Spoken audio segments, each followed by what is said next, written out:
क्या मानते हैं? अंतःकरण के धर्म मानते हैं भाई, और नैयायिक उन्हीं धर्मों को, बुद्धि के धर्मों को वेदांत नैयायिक आत्मा के मान लेते हैं। इसलिए उसी धर्मों को लेकर के यहाँ पर वर्णन कर दिए कि आत्मा सुखी होती है, दुखी होती है। जैसे जागृत अवस्था में सुखी दुखी होती है, उसी प्रकार स्वप्न अवस्था में सुखी दुखी होती है। इसलिए आत्मा कैसी धर्म वाली है, निर्धर्मक नहीं है, निर्गुण निराकार नहीं है, ये सिद्ध कर रहे हैं पूर्व पक्षी को कहना। तो सिद्धांत कहते हैं ना, ऐसी बात नहीं है। जो शोक मोह दुख सुख दुख आदि कार्यक्रम का साथ संयोग हो जाना, उत्पन्न हो जाना, ये भ्रांति के द्वारा अध्यारोपित है। भ्रांति से अविद्या के माध्यम से अध्यारोप किया गया है। आत्मा में बिल्कुल भी धर्म नहीं है ना। तो यहाँ पर तो जो यहाँ तक की जो पंक्ति थी, ना अस्य शोक मोह आदया सुख दुखादय कार्यकरण संयोग जनते भ्रांति अध्यारोपिता, ये यहाँ तक पूर्व पक्षी है। तो कहते ये पंक्ति का अर्थ हो गया कि जो सुख दुख आदि जो कार्यक्रम के साथ संयोग जनित भ्रांति के द्वारा अध्यारोपित है, ऐसी बात नहीं है। आत्मा के जो धर्म है भ्रांति के द्वारा अध्यारोपित नहीं है, बल्कि सत्य है, ऐसा पूर्व पक्षी ने सिद्ध किया। सिद्धांति ने उसको खंडन कर दिया, ना के द्वारा, ऐसी बात नहीं है। मृषत्वात् स्वप्नस्या, ये स्वप्न कैसा मिथ्या है। जैसे हमने स्वप्न अवस्था में जितने भी पहाड़ पर्वत आदि देखे, वो हिता नाम की नाड़ी में देखते हैं, तो वो वहां पर हो ही नहीं सकते, नहीं हो सकते, इसलिए वहां पर न होकर के दिखते, इसलिए मिथ्या है। इस प्रकार से सिद्धांति ने उस स्वप्न के सुख दुख को खंडन करके, यानी आत्मा के धर्म नहीं है, बल्कि आत्मा में कल्पित होते हैं, भ्रांति के द्वारा ही दिखते हैं। स्वप्न अवस्था में जितने भी संसार दिख रहा है वो भ्रांति से दिख रहा है, वास्तव में संसार है, वास्तव में सत्य नहीं है। उसी को अब यहाँ पर भगवान भास्कर कहते हैं, सा प्रकृत आत्मा यत्र यस्मिन् काले दर्शन लक्षणया स्वप्नया स्वप्न वृत्तिया चरति वर्तते तदा ते अस्य लोक कर्म फलानि। कहते सा प्रकृत आत्मा, जिस आत्मा का प्रकरण चल रहा है, जो जागृत अवस्था से रहते हैं, स्वप्न अवस्था से रहते हैं, जागृत के धर्मों से रहते हैं, स्वप्न अवस्था के धर्मों से रहते हैं, सुषुप्ति अवस्था के धर्मों से रहते हैं, वह निर्गुण आकार है। वही आत्मा जो प्रकृत आत्मा है, यत्र जिस काल में, तो जिस काल में दर्शन लक्षण स्वप्न, जो दर्शन लक्षण का अर्थ कर दिया स्वप्न वृत्ति, स्वप्न है, स्वप्न वृत्ति के द्वारा वहां पर जीवात्मा भ्रमण करता है, चरती वर्तते रहता है, वासना में संस्कारों को देखता है।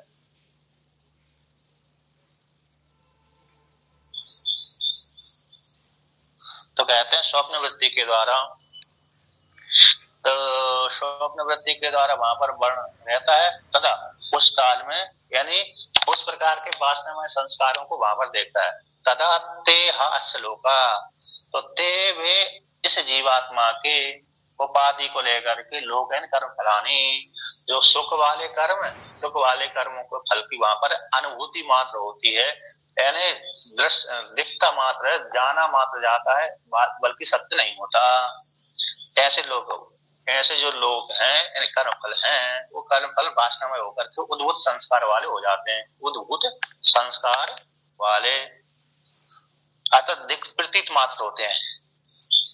कहते हैं केते विकोन तत्, यानी तत्र उत अपि महाराज ही भवति। तो स्वप्न अवस्था में व्यक्ति अपने आप को मानो मैं महाराजा हो गया हूँ, जैसे जागृत अवस्था में तो वह एक रोडपति है ना, जागृत अवस्था में कैसे है, रोड का पति है, रोडपति है, किंतु स्वप्न अवस्था में उसने ऐसी कल्पना, जागृत अवस्था में ऐसी कल्पना करके सोया था कि जैसे किसी राजा को देख करके, देखो इसके पास कितनी संपत्ति, कितने ऐश्वर्य है, मेरे पास भी होता तो क्या मैं कितना आनंदित होता, ऐसी चिंतन कर करके सो गया। तो स्वप्न अवस्था में वही दृश्य उसके सामने आ गया, तो स्वप्न अवस्था में वो महाराजा बन गया।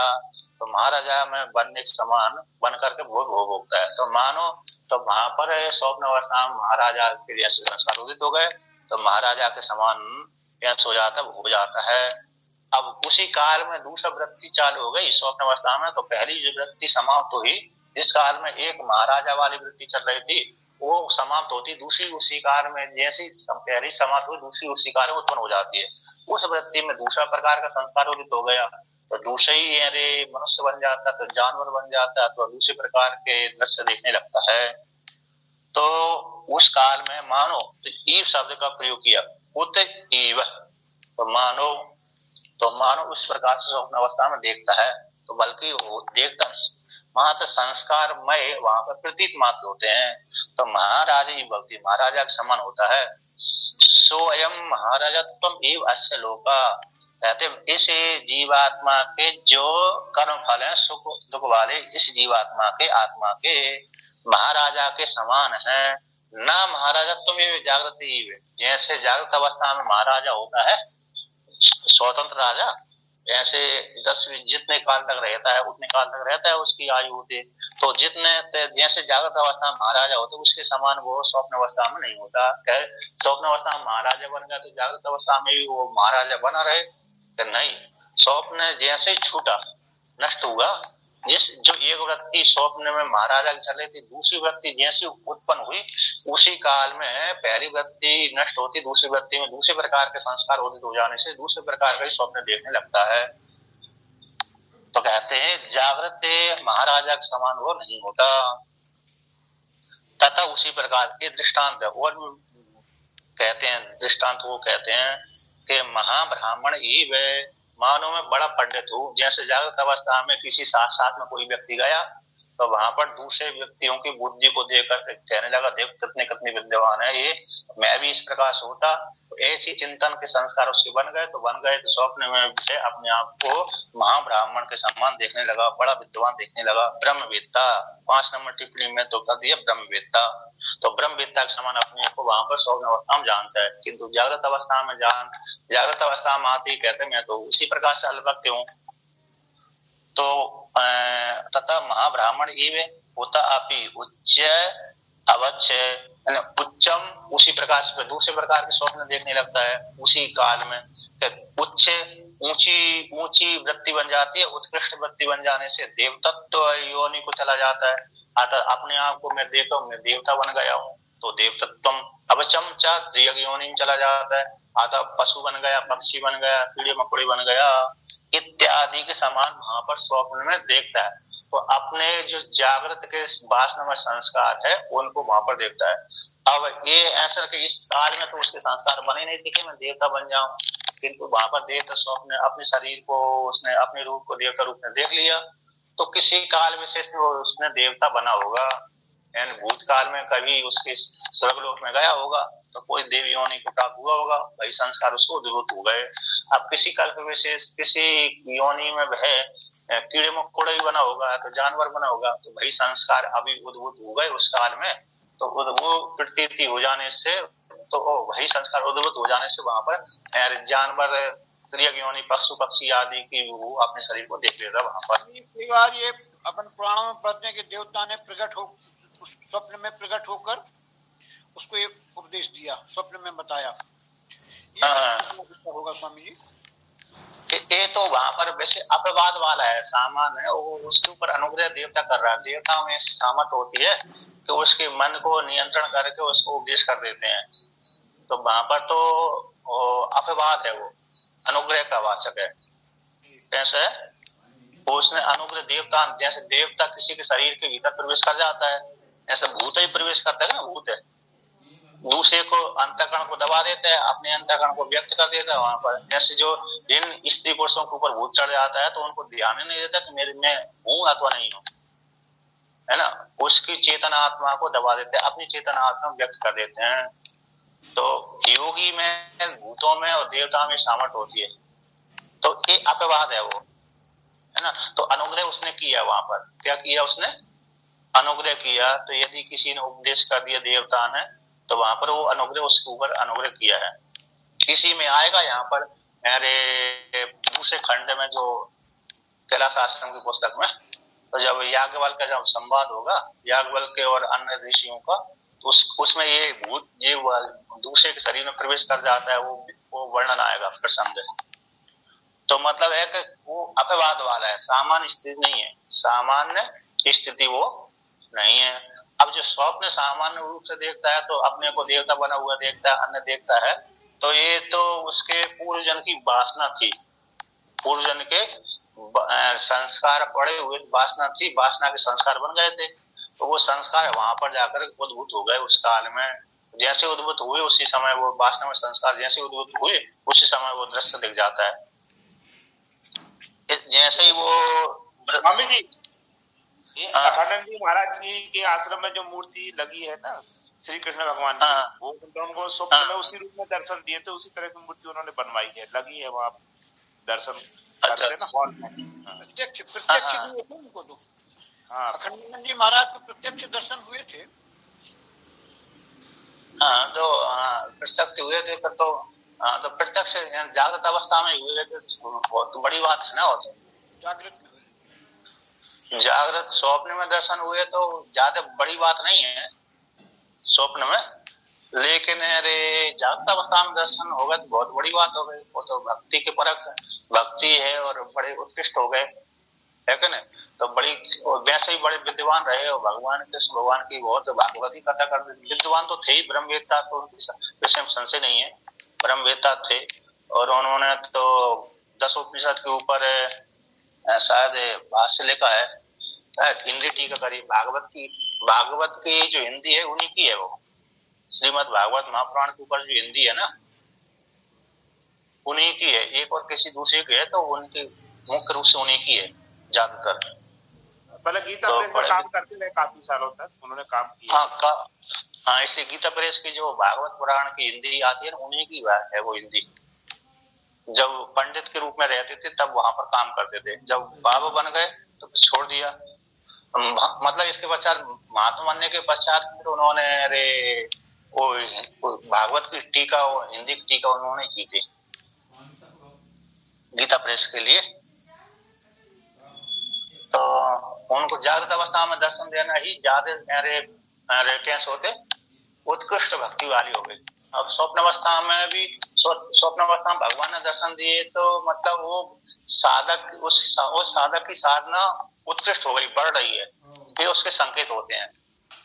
जिस व्यक्ति ने साधना कर रहा है भगवान ने स्वप्न अवस्था में पहले दर्शन दे दिए, इससे सिद्ध होता है कि वो साधक अब उत्कृष्टता भाव को प्राप्त हो रहा है, अर्थात उसकी साधना बहुत ऊपर पहुंच रही है। अब भाई साहब ना वो साधना ऊपर पहुंचते जागृत अवस्था में भगवान दर्शन दे देते हैं इस प्रकार से।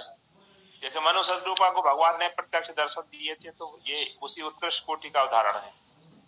हाँ, और क्या, प्रत्यक्ष दर्शन हो गए, उत्कृष्ट हो गए, वरदान देने के लिए आ गए। मतलब स्वप्न में तो व्यक्ति कभी कभी ऐसी कृपा कर देते हैं, अथवा विशेष कृपा तो ऐसे करते ही है भगवान, लेकिन विशेष रूप से साधना के द्वारा साधना करते उस काल में स्वप्न में भगवान आते हैं तो सिद्ध होता है। उसका यही संकेत है, लक्षण है कि मेरी साधना अच्छी चल रही है, कि भगवान स्वप्न में आने लगे। अब जैसे ये अपना आदि शंकराचार्य जी के जो पिताजी थे शिवगुरु के, उन्होंने स्वप्न में दर्शन तो दिए थे कि कैसा पुत्र चाहिए तुमको, वो सब पूछा था।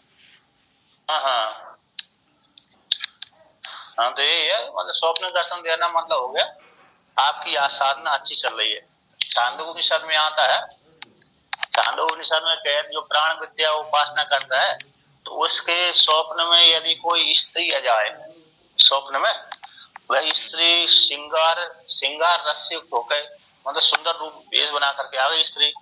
अब वही स्त्री को देख करके व्यक्ति के मन में काम वासना जागृत नहीं है, स्त्री को देख करके काम वासना जागृत हो गई तो वो तो गलत हो गया। किंतु व्यक्ति साधना कर रहा है, उसको स्वप्न ऐसा आ गया कि कोई स्त्री मेरे पास में आई, सुंदर रूप बना करके आ गई, और उसको देख करके उसकी काम वासना जागृत नहीं हुई बल्कि पूज्य भावना उस स्त्री के प्रति हो गई, तो वो संकेत है कि उसकी साधना सफल हो गई। छांदोग्य उपनिषद में वो आया है प्राण उपासना के बीच में।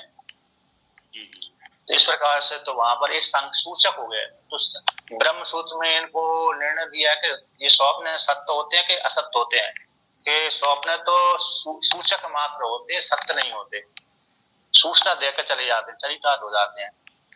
तो कभी कभी किसी व्यक्ति का ऐसा नक्षत्र होता है, ऐसा होता है कि उसके स्वप्न भविष्य काल में सत्य घटना घट जाती है, लेकिन वो सूचना पहले सूचना ही देते हैं, वो उस काल में तो सूचक मात्र होते हैं। भविष्य में घटना घट गई तो वो बात अलग है। तो देखिए अब आगे कहते हैं कि अब यहाँ पर कहते हैं क्या कि अत्र स्वप्न भावो दृश्यते न तस्य मिथ्यात्वं कथ्यते। पूर्व पक्षी यहाँ पर कहते हैं स्वप्न में दृश्य देखते हैं, किसी को मिथ्या नहीं कह सकते ना। मृषा एव महाराजत्वादय लोका ईव शब्द प्रयोगात व्यभिचार दर्शनाच्चा। पूर्व पक्षी ने यहाँ पर कथन कर दिया कि भाई स्वप्न में जितने भी जगत के पदार्थ देखे जाते हैं वो मृषा नहीं कह सकते, क्योंकि जीवात्मा सुखी दुखी होता हुआ दिखता है वहां पर स्वप्न अवस्था में। तो आप कैसे आत्मा के धर्मों को निषेध कर रहे हैं? आत्मा के धर्म नहीं होते, सुख दुखी आत्मा नहीं होती, ये आप कैसे निषेध कर रहे हैं? पूर्व पक्षी का कहना। तो सिद्धांत कहता ना, ऐसी बात नहीं है। तो वह स्वप्न अवस्था में जैसे जीवात्मा अपने को राजा आदि देखता है वो सारे मिथ्या ही हैं। इस जीवात्मा के राजा आदि धर्म में गए तो सारे मिथ्या हैं। क्यों? उसमें हेतु देते हैं सिद्धांत के ईव शब्द प्रयोग है। ईव शब्द का एक तो प्रयोग होता है, तो ईव शब्द तभी प्रयोग करते हैं कि उस जैसी वो वस्तु नहीं है। ऐसे किसी ने उपमा दे दिया चंद्र की मुखी, चंद्रमा के समान मुख वाली स्त्री हो गई, तो चंद्रमा थोड़ी हुई। तो ईव शब्द का प्रयोग कर देने से वो चंद्रमा थोड़ी हुई है, चंद्रमा नहीं हुई, बल्कि चंद्रमा के जैसी है। तो चंद्रमा जैसे सुंदर दिखता है उसी प्रकार से वो भी स्त्री सुंदर दिख रही है। तो ईव शब्द का प्रयोग भी उपमा हो गई, उपमा सादृश्य अर्थ में है, उसके जैसी है, वही नहीं है ना। तो इस प्रकार से जैसे अमुक व्यक्ति उस के समान है, अमुक व्यक्ति कैसे, जैसे देखो ए योद्धा है, उसी प्रकार से उसी के योद्धा के समान उसी के समान ए भी है। तो ऐसा उसी के समान है तो उसी के जैसा है वो ही नहीं है, ये हो गया। उपमा अर्थ ये होता है कि उसके आसपास घूम रही है, आसपास वो घूम रहा है, अतः उसके जैसे गुण है, पूरे पूरे वही नहीं है। तो ये शब्द का प्रयोग हुआ। और दूसरा एक और हेतु दे दिया कि व्यभिचार दर्शनात् है, व्यभिचार देखा जाता है। तो व्यभिचार कहाँ देखा जाता है? कि जैसे स्वप्न अवस्था में तो वो अपने को महाराजा मानता था, जागृत अवस्था में आकर के देख रहा है कि मैं तो अरे कहाँ राजा भोज, कहाँ गंगू तेली है कि नहीं, तो वो गरीब हूँ और अल्पज्ञ हूँ। तो स्वप्न में देखे गए महाराजत्व आदि जो दृश्य है वो जागृत में अनुवृत्ति रहते। टीका में उसका वर्णन कर दिया, स्वप्न में देखे गए जो महाराजत्व आदि दृश्य है दृष्ट है वो जागृत अवस्था में उनकी अनुभूति नहीं देखी जाती, क्योंकि व्यभिचार हो जाता है। व्यभिचार का ये अर्थ हो गया, मतलब स्वप्न में तो अपने आप को महाराजा देख रहा था, और स्वप्न अवस्था में जो गाय पशु है, शेर है, गौ है, अन्न है, वो भी जागृत अवस्था में अदृश्य हो जाते, नष्ट हो जाते हैं। तो इस प्रकार से वर्णन किया। जैसे व्यभिचार देखे जाते हैं, अतः मिथ्या है। स्वप्न मिथ्या व्यभिचारत्वात् रज्जु सर्ववत् है। 7 नंबर टिप्पणी में दिया है कि स्वप्न मिथ्या है, व्यभिचार होने से रज्जु सर्प के समान। जैसा रस्सी में सर्प मिथ्या होता है, रस्सी में हम एक काल में तो रस्सी में सर्प दिख गया, भ्रांति को लेकर थोड़ी देर हम डरे नहीं अथवा भयभीत होकर वहां से भागने, तो भाग भी गए थे, पुनः लौट कर क्या देखो कितना बड़ा सर्प है, ऐसा देखने की इच्छा होती है व्यक्ति को, है ना। तो अचानक तो डर जाता है व्यक्ति, फिर बाद में इच्छा होती है कि चलो देखते हैं कौन सी नस्ल का सर्प है, कितना बड़ा है। तो ऐसे देखने के लिए जाता, धीरे धीरे से देखता है ये तो हल ही नहीं रहा, अरे ये तो हल नहीं रहा, तो क्या कैसा है, तो और पास में जाकर देखता है ये तो रस्सी है। तो फिर रस्सी देखने से उसको सारी भ्रांति निवृत्त हो जाती है।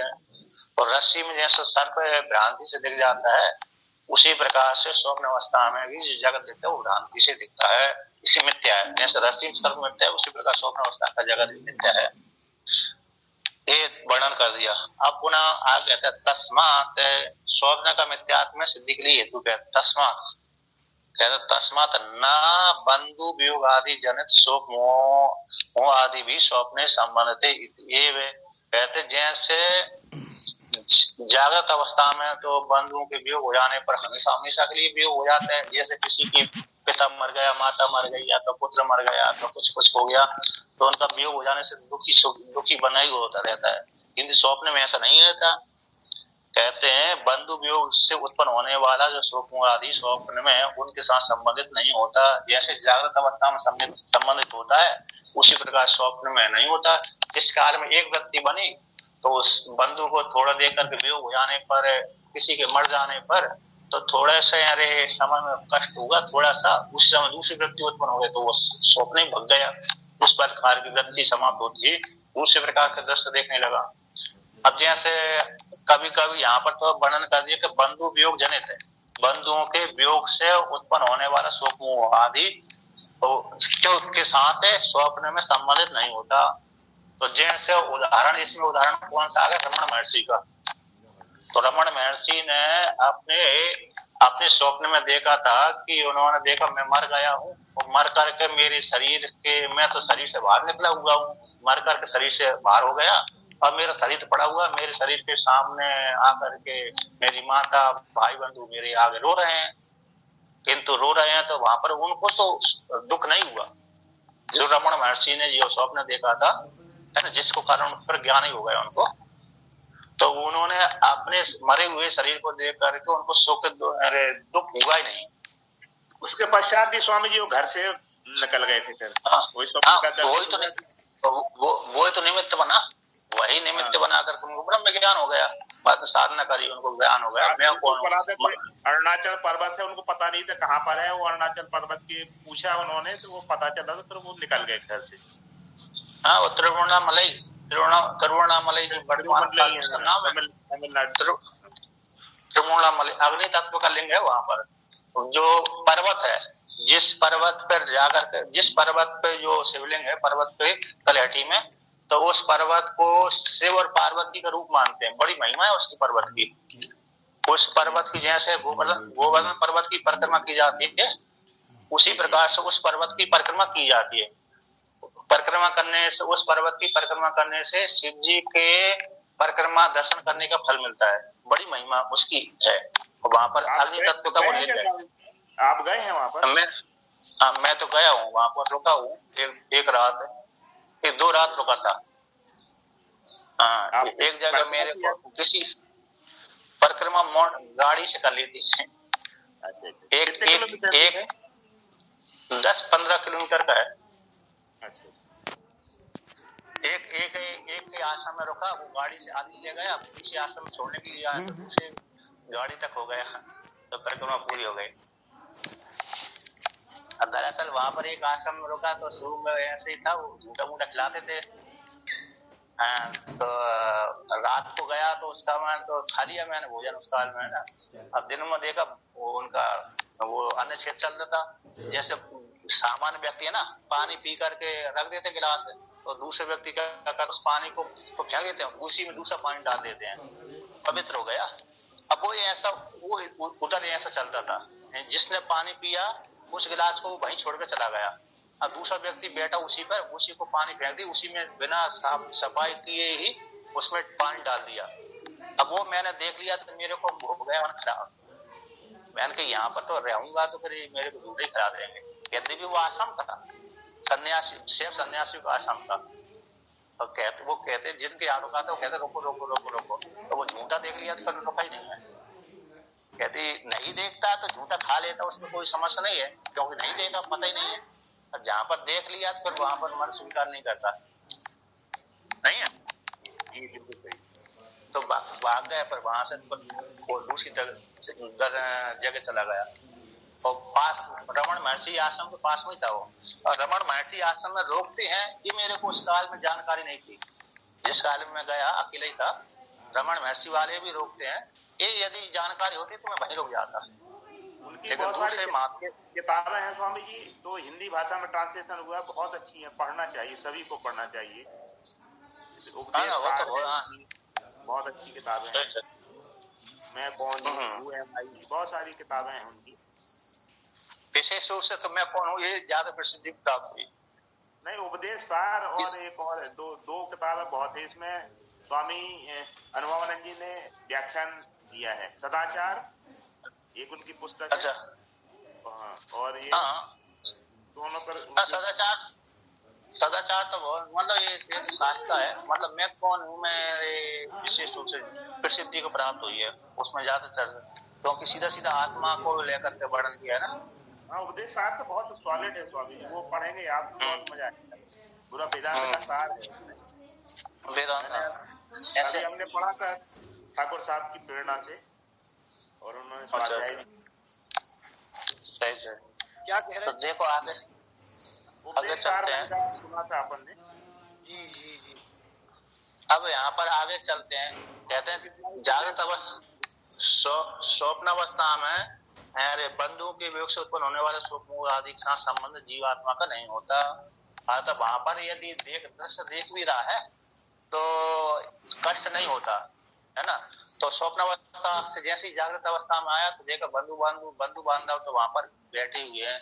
जिनको मैंने मरा हुआ देख रहा था स्वप्न में, वो तो जागृत में बैठे हुए हैं। स्वप्न अवस्था में भले उसको थोड़ा बहुत कष्ट हो जाए है ना, किंतु जागृत अवस्था में आते उनको बंधु वियोग से उत्पन्न होने वाला सुख दुख नहीं होता जो वियोग हो जाने पर। तो इसलिए शोक मोह आदि के साथ स्वप्न अवस्था में संबंधित नहीं होता। आपको ऐसा मान लीजिए कि जागृत अवस्था में, तो जागृत अवस्था में जैसे किसी के माता मर गई, पिता मर गया, अन्न मर गया है ना, भाई जो जागृत अवस्था में जो उसको सुख दुख हो रहा था, स्वप्न अवस्था में बिल्कुल नहीं होता। क्योंकि स्वप्न अवस्था में वो अपने भाई बंधु को देख लेता है। जैसे जागृत अवस्था में किसी की माता मर जाती है, पिता मर जाते हैं, बूढ़े मर गए, अब वही स्वप्न अवस्था में उसके माता पिता के जागृत में चिंतन कर रहा था, सुखी दुखी हो रहा था। अब वही स्वप्न अवस्था में उसके माता पिता के साथ संबंध हो गया। तो संबंध हो जाने से फिर उसको दुख थोड़ी होता है कि मेरी माता मर गई, है क्या नहीं, मेरा पिता मर गया, ये संबंध बिल्कुल नहीं, सुख दुख होते ही नहीं, बहाने नहीं होता।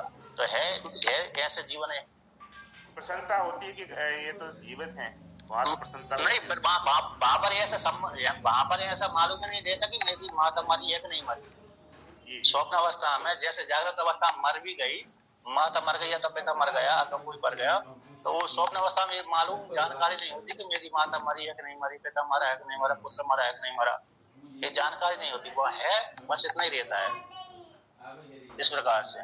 तो स्वप्न अवस्था में जो बंधु वियोग से उत्पन्न होने वाले सुख दुख आदि का संबंध नहीं होता, ये सिद्ध कर दिया। इसलिए आत्मा के धर्म है ही नहीं है सुख दुख आदि जो धर्म है, जो नैयायिक मानते थे। नैयायिक जो आत्मा में सुख दुख, सुख बुद्धि, सुख दुख, इच्छा, देश, प्रयत्न, धर्म ये 8 जो धर्म आत्मा के मानते नैयायिक, वो आत्मा के नहीं है बल्कि अंतःकरण के धर्म है। ये वेदांत में बृहदारण्यक में श्रुति आई थी तो खंडन कर दिया। अब पूर्व पक्षी पुनः शंका करता है। तो पूर्व पक्षी शंका क्या करता है, तो टीका में उसका अनुमान किया है। विमतः लोका न मिथ्या तत्काल व्यभिचारत्वात् जागृत लोकवत् तत्काल व्यभिचारित्वात् जागृत लोकवत्, ये अनुमान है। यानी विमतः लोका न मिथ्या तत्काल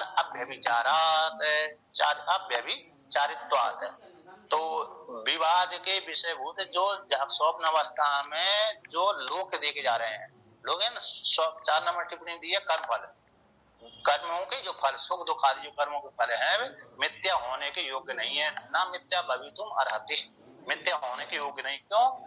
उस काल में उनका व्यभिचार न होने से हेतु दे दिया। तत्काल अव्यभिचारित्वात्, उस काल में, जिस काल में जीवात्मा स्वप्न देख रहा है उस काल में उनका व्यभिचार नहीं होता। ठीक है ना। तो जैसे दृष्टांत दिया यहाँ पर जागृत लोकवत्, जैसे जागृत अवस्था में व्यक्ति सुखी दुखी होता हुआ देखा जाता है। तो उसने देखा कि मेरा घर मकान बना है, तो वहां पर जब तक जीवित है तब तक वो घर देखता ही रहता है, नष्ट थोड़ी होता है ना। वो उसके भाई बंधु हैं सामने दिख ही रहे हैं। इस प्रकार से जागृत अवस्था में जैसे उसके भाई बंधु नष्ट नहीं बने ही रहते हैं कुछ काल तक, जब तक वो जीवित हैं, उसी घर आदि बने रहते, शरीर बना रहता है। उसी प्रकार से स्वप्न अवस्था में जिस काल तक स्वप्न देख रहा है उस काल में उसका उन सुख दुख वाले धर्मों का व्यभिचार नहीं होता। इसलिए आप ऐसा नहीं कह सकते कि आत्मा के धर्म, सुख दुख आदि धर्म आत्मा के नहीं है, ऐसा पूर्व पक्षी का कहना है। ऐसे जागृत अवस्था में व्यक्ति सुखी दुखी देखा जाता है, उनका व्यभिचार नहीं होता, शत्रु मित्र का व्यभिचार नहीं होता, वो कुछ काल तक बने रहते हैं, है ना, जब तक उसके साथ संबंध है। उसी प्रकार से स्वप्न अवस्था में भी व्यक्ति सुखी दुखी देखा जाता है। उस जिस काल में देख रहा है, जो स्वप्न देख रहा है, उस काल का वहां पर व्यभिचार नहीं होता, ऐसा पूर्व पक्षी का कहना है, जागृत के समान। तो इसी स्वप्न के में देखे गए सुख दुख आदि धर्म आत्मा के नहीं है, ऐसा जो पूर्व पक्ष, ऐसा सिद्धांति की कहना था वो ठीक नहीं है, ऐसा पूर्व पक्षी के द्वारा सिद्धांत पर आक्षेप है। तो सिद्धांति के द्वारा समाधान है कि ना, ऐसी बात नहीं, भ्रांति से दिखते हैं, वो मिथ्या है। कैसे है वो? इतने बड़े विशाल सुख बुद्धि, मतलब पर्वत आदि को लेकर के, मनुष्य को लेकर के वहां पर जो देखते हैं, उनको लेकर के बंधु को जो शरीर के भीतर देखते हैं, वो शरीर के भीतर बंधु प्रवेश नहीं कर सकता, ना तो माता प्रवेश कर सकती, ना पिता, ना पर्वत आदि, है ना। तो इसलिए वो आत्मा, उनको निमित्त बनाकर जो सुख दुख हो रहे हैं, वो बिल्कुल भी मिथ्या है, सत्य नहीं है। ये अन्वय व्यतिरेक के द्वारा सिद्ध कर दिया। आत्मा की बिल्कुल भी धर्म नहीं है, आत्मा कैसे निर्गुण निराकार है। अन्वय व्यतिरेक के द्वारा इंद्रियों के संबंध होने से ही आत्मा में संसार धर्मित होता है, इंद्रियों के संबंध नहीं होता, आत्मा में संसार धर्मित नहीं होता। वो जो देखते हैं स्वप्न अवस्था में, भ्रांति से देखते हैं, इस प्रकार से सिद्ध कर रहे हैं। तो यहाँ पर पूर्व पक्षी पहले उठाता है, पूर्व पक्षी का कुछ कहना है। जी महाराज जी, महाराज जी मैं ये पूछ रहा था कि सुख दुख आदि किसको प्रतीत होते हैं, आत्मा को या मन को? सुख दुख आदि वेदांती की दृष्टि में मन के धर्म है, मन के, और नैयायिकों की दृष्टि में आत्मा के धर्म है। नैयायिकों की दृष्टि में आत्मा के धर्म में तर्क संग्रह में वो आया है, बुद्धि है, सुख है, दुख है, इच्छा है, द्वेष है, प्रयत्न है, धर्म है और अधर्म है। ये आत्मा के 8 गुण विशेष मानते हैं, विशेष गुण है आत्मा। और वही गुण, ये जो आत्मा के विशेष गुण नैयायिकों की दृष्टि में, वही ये अंतःकरण के धर्म है वेदांती की दृष्टि में। वेदांत की दृष्टि में कहाँ पर है, उसमें प्रमाण क्या है? वेदांति भाई कैसे मान है? तो श्रुति आती है, एक पीछे आ चुकी है, बुद्धि है, हृदय है, भय है, लज्जा है, धृति है ना। ये श्रुति पीछे आगे पहले अध्याय के 4थे ब्राह्मण में शायद आई है। तो वहां पर वैशेषिक दर्शन के अनुसार तो सुखादि साक्षात्कार कारण इंद्रियत्व मनसो लक्षणम, तो सुखादि से तो दुख का भी बोध हो जाएगा उसमें, सुख दुख आदि। तो साक्षात्कार तो मन करता है, फिर मन के द्वारा धर्म उसके मानते हैं, मन के द्वारा ही। यदि मन नहीं है तो आत्मा जड़ मानते हैं। यदि मन का साथ आत्मा का संबंध नहीं हुआ नैयायिक दृष्टि में, तो आत्मा को जड़ सिद्ध किया है सुषुप्ति अवस्था में। नैयायिक और पूर्व मीमांसक, नैयायिक और पूर्व मीमांसक आत्मा को सुषुप्ति अवस्था में जड़ मानते हैं, और जागृत अवस्था में ही आत्मा को चेतन मानते हैं। जब तक मन का साथ आत्मा का संबंध नहीं होता, तब तक वो कहते हैं आत्मा जड़ है। इसलिए पंचदशी में इसको स्पष्ट वर्णन कर दिया कि आत्मा को नैयायिक और पूर्व मीमांसक जड़ और चेतन दोनों मानते हैं। तो जड़ और चेतन कहाँ मानते, चेतन कहाँ मानते? जब आत्मा का मन के साथ संबंध होता है तो आत्मा को चेतन मानते हैं, जब आत्मा का मन के साथ संबंध नहीं होता उस काल में आत्मा को नैयायिक और पूर्व मीमांसक जड़ मानते हैं। और फिर बौद्धवादी तो इस आत्मा को सुषुप्ति अवस्था में पूरा शून्य ही मान देते हैं, अभावी कर देते हैं। तो ये स्पष्ट वहां पर किया है पंचदशी में। तो आत्मा के धर्म में नैयायिक मानते हैं, वेदांती अंतःकरण के धर्म मानते हैं। पर आत्मा में जो मन के द्वारा, तो मन के द्वारा ही व्यक्ति जानता है ना। स्वतंत्र आत्मा चेतन स्वरूप है, मन का संबंध नहीं है, मन करण है, तो करण के द्वारा ही व्यक्ति सुख दुख जानेगा, ये साधन है। तो धर्म मानते वो आत्मा के, ठीक है ना। अब आगे वर्णन करते हैं उसी को। तो क्या कहते हैं, पूर्व पक्षी यहाँ पर उठाते हैं। पूर्व पक्षी 2 लाइन तक पाएगा तो कहते हैं ननु च यथा, जहां से ननु शब्द से पूर्व पक्षी आया है। तो यहाँ पर कहते हैं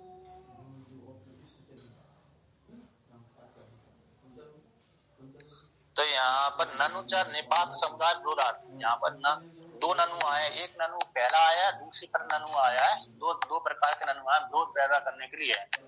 एक नंबर टिप्पणी दिया ननु चाह, ननु ये भी अव्यय है और च शब्द भी अव्यय है। जब अव्यय प्रकरण में ननु शब्द भी आता है और च शब्द भी आता है। जो अव्यय प्रकरण है तो न व्यति अव्यय, लघु सिद्धांत कौमुदी में तो अव्यय का अर्थ होता न व्यति अव्यय। तो जो वहां पर अव्यय प्रकरण जहां पर 2 अव्यय आते हैं, 2 निपात आते हैं। एक नंबर टिप्पणी दिया ननु चाहिए थी, तो निपात समुदाय विरोधार्थ, जो 2 निपातों का समुदाय है तो विरोधार्थ में है। जहाँ यदि स्वप्न से संशय उत्पन्न होता है वहां भी ननु का प्रयोग करते हैं। हाँ, ननु के 5-6 अर्थ होते हैं। ननु के ये 2 नंबर टिप्पणी में दिया है। 2 नंबर टिप्पणी में आप देखो ननु कितने अर्थ में प्रयोग किया जाता है कि ननु आक्षेपे परिप्रश्ने प्रत्युत्तरे प्रत्युक्तौ अवधारणे वाक्य आरंभे अपि अनुनये वाक्य आरंभे अपि अनुनये आमंत्रण अनुज्ञयोर अपि। तो 5 हेम नामक जो वो शब्दकोश है, हेम नामक शब्दकोश है, तो उसमें ये लक्षण घटा है, मतलब संग्रह करके बताया है कि ननु इतने अर्थ में प्रयोग होता है। आक्षेप अर्थ में, प्रश्न अर्थ में, उत्तर देने में, निश्चय करने में, वाक्य के आरंभ में, अनुनय में, समझाने में, आमंत्रण बुलाने में, और अनुज्ञा अनुमति देने में। कितने हो गए? 7-8 हो गए ना। तो इतने अर्थों में ननु शब्द का प्रयोग किया जाता है। तो यहाँ पर विरोध पैदा करने, ननुच्छा, ये 2 शब्द आ गए, तो ये 2 शब्द विरोध पैदा करने के लिए आए। किसके विरोध? के सिद्धांती के कथन को विरोध पैदा करने के लिए आया। सिद्धांती ने वर्णन कर दिया था कि भाई स्वप्नावस्था में जीवात्मा सुख दुख से संबंधित नहीं होता। बंधु के वियोग से उत्पन्न होने वाले जो सुख दुख आदि है उनसे स्वप्नावस्था में संबंधित नहीं होता जीवात्मा। ऐसा जो पूर्व सिद्धांती ने सिद्ध किया था उसको पूर्व पक्षी खंडन करता है। तो कैसी बात कर रहे हो ऐसी आप? ऐसा अपने आप कपोल कल्पना करके मत कहिए। सिद्धांती की वाणी को ऊपर पूर्व पक्षी कहता है। कपोल कल्पना होता ना, कपोल कल्पना गाल बजाना है क्या नहीं? तो कल्पना कर ली, मिथ्या कपोल कल्पना। तो कहते अबुदा उस पूर्व पक्षी उसी को लेकर के सिद्धांत इस वाक्य का विवरण करता है पूर्व पक्षी। यथा जागृत काल अव्यभिचारिणो लोकः एवं स्वप्ने अपि ते अस्य महाराजत्वादय लोका स्वप्न काल भाविनः स्वप्न काल अव्यभिचारिणा आत्मभूता एव न तो अविद्या अध्यारोपिता इति। यहाँ तक पूर्व पक्षी है कि जैसे जागृत अवस्था में जीवात्मा जागृत काल के लोगों को, सुख दुख वाले भोगों को, वो भयविचार नहीं होता उसके, है ना। जागृत काल में उन सुख दुख आदि लोगों को कर्म के फलों का भयविचार नहीं होता। काल जागृत काल में अब व्यभिचारिण लोगा, अब व्यभिचारिण लोग मतलब हम देखो, हमने मोटरसाइकिल के बैठ करके चल रहा है तो उससे सुख ले रहे हैं, है ना। गाड़ी पे चल कर, 4 व्हीलर पे चल करके बैठ करके जा रहे हैं, उसका सुख ले रहे हैं। पुत्र को देख करके सुख ले रहे हैं, पत्नी को देख करके सुख ले रहे हैं, माता को देख करके सुख ले रहे हैं, पिता को देख करके सुख ले रहे हैं। तो उनका व्यभिचार थोड़ी होता है। आज भी वही माता देख रही, वही पिता देख रहे हैं, पत्नी भी देख रही, पुत्र भी देख रहे हैं, उनका व्यभिचार नहीं होता। इसलिए जो सुख दुख आदि देख रहे हैं व्यभिचार नहीं होता जिस काल में जागृत अवस्था में। ये दृष्टांत दे दिया। अब दृष्टांत में घटाते हैं। उसी प्रकार से एवं उसी प्रकार से स्वप्न अवस्था में भी तेजे अस्य जीवात्मा के महाराजत्व आदि लोग थे। मैं महाराजा बना हुआ हूँ, भिखारी बना हुआ, अथवा साधु बना हुआ हूँ, अथवा ग्रस्त बना हुआ हूँ, स्त्री बना हुआ, पुरुष बना हूँ, इत्यादि लोग आदि में स्वप्न काल भाविना। जब तक स्वप्न की जो वृत्ति चल रही है, एक वृत्ति, जिस काल की जो जिस वृत्ति में जो स्वप्न देखा वो वृत्ति, तो उस काल में उसका व्यभिचार नहीं होता। तो स्वप्न काल अब व्यभिचारणो, स्वप्न काल का में व्यभिचार न होने से आत्मता है वो सुख दुख आत्मा के ही धर्म है, ऐसा पूर्व पक्षी का कहना है। नैयायिकों को दृष्टि को रख करके नैयायिक आत्मा के सुख दुख मानते हैं। तो इसलिए स्वप्न काल में व्यभिचार न होने से वो सुख दुख आदि वो आत्मभूता ही है, यानी आत्मा की धर्म है। तो ऐसी प्राप्ति हो जाने पर कहते हैं ना, सिद्धांती और पूर्व पक्षी कहता है कि ना तो अविद्या अध्यारोपिता, के अविद्या के द्वारा अध्यारोप नहीं होते। जैसे जागृत अवस्था में बने रहते हैं, जब तक वो जीता रहता तब तक उसके लिए बने रहते संसार, उसी प्रकार से स्वप्न अवस्था में भी जो एक वृत्ति चल रही है, स्वप्न काल में जिस वृत्ति चल रही है वह वृत्ति उस काल में उसका व्यभिचार नहीं होता। अब उसी काल में दूसरी वृत्ति बन गई तो फिर हो जाती है।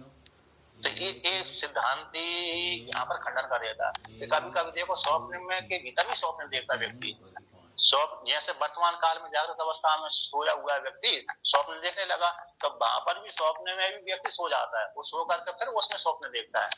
कभी आपने सुना होगा, है ना, नहीं सुना होगा तो मांडूक में उसका उद्धृत किया है। मांडूक कारिका में जब उसका जागृत स्वप्न को लेकर जागृत वर्णन किया है, स्वप्न के भीतर स्वप्न देखना। जी जी हाँ, ऐसे स्वप्न के भीतर स्वप्न कैसे टीवी में दिखा देते ना, स्वप्न के भीतर जो फिल्मकार है तो टीवी का है तो वहां पर बता देते हैं। तो मांडूक कारिका में उसको स्वप्न के भीतर स्वप्न बतला दिया था। तो इसलिए स्वप्न खंडन है, स्वप्न का खंडन है। स्वप्न जगत कैसा है? मिथ्या है। तो स्वप्न को मिथ्या सिद्ध करके जागृत को मिथ्या सिद्ध कर दिया। तो यहाँ पर भी स्वप्न को मिथ्या कर रहे हैं, जागृत को मिथ्या कर रहे हैं स्वप्न को लेकर के। तो पूर्व पक्षी का कहना कि अविद्या के द्वारा अध्यारोप नहीं है। तो क्योंकि जिस काल में जागृत अवस्था में जैसे भोग हो रहा है जीवात्मा, उसी प्रकार से वो उनका व्यभिचार नहीं होता है। उसी काल में स्वप्न अवस्था में जो स्वप्न देख रहा है उसका व्यभिचार नहीं होता। तत्काल वाला स्वप्न व्यभिचार नहीं होता। जैसी दूसरी वृत्ति बनी उसी काल में पहला वाला समाप्त हो जाता है कि नहीं? तो इस प्रकार से तो आप ऐसा नहीं कह सकते कि अविद्या के द्वारा अध्यारोपित है। आत्मा के जो धर्म है अविद्या के द्वारा अध्यारोपित है, भ्रांति से ऐसे नहीं कह सकते। ऐसा पूर्व पक्षी का कहना है। तो पूर्व पक्षी की वाणी को सुन करके सिद्धांति खंडन करता ना, ऐसी बात नहीं है। क्यों नहीं है ऐसी बात भैया? उसको लेकर कहते हैं ननु। तो ननु यहाँ पर दूसरा सिद्धांति को लेकर गाया। अत्र अरे प्रत्युता आक्षेप व भोज्यम 2 नंबर टिप्पणी दिया ननुचा, दोबारा फिर ननुचा आ गया। पहले में ननुचा आया, फिर दूसरी बार में फिर ननुचा आया। तो 2 नंबर टिप्पणी इसका अर्थ है अत्र ननु शब्द यहाँ पर प्रत्युता प्रत्युक्तः प्रत्युता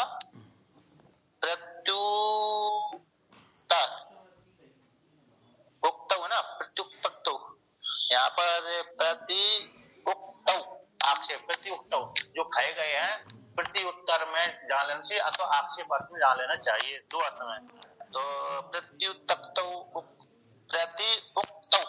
एक शायद एक तकार ज्यादा हो रहा है प्रत्युत अथवा प्रत्युक्त ऐसा शब्द प्रयोग किया जाता है। प्रत्युक्त बोध भी तो दिया स्वामी, वह बोध दिया, बोध के लिए भी प्रयोग होता है। नहीं, वहां पर विकल्प है। तो ये शब्द प्रत्युक्त प्रत्युता, तो प्रत्युत ऐसा होना चाहिए था। तो प्रत्युक्त शब्द से प्रत्युक्त हो जाता। तो प्रत्युक्त आक्षेप बाबोध्या, प्रत्युक्ति में आपके द्वारा अथवा आक्षेप में जान लेना चाहिए।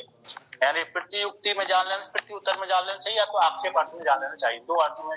और बोध्य तो उसका दोनों का साथ अन्वय हो रहा है। प्रत्युत्तर में जो पूर्व पक्षी ने प्रश्न किया तो उसके उत्तर में अथवा आक्षेप अर्थ में। आप ऐसा कैसे हम दोष लगा सकते हैं? आक्षेप मतलब हो गया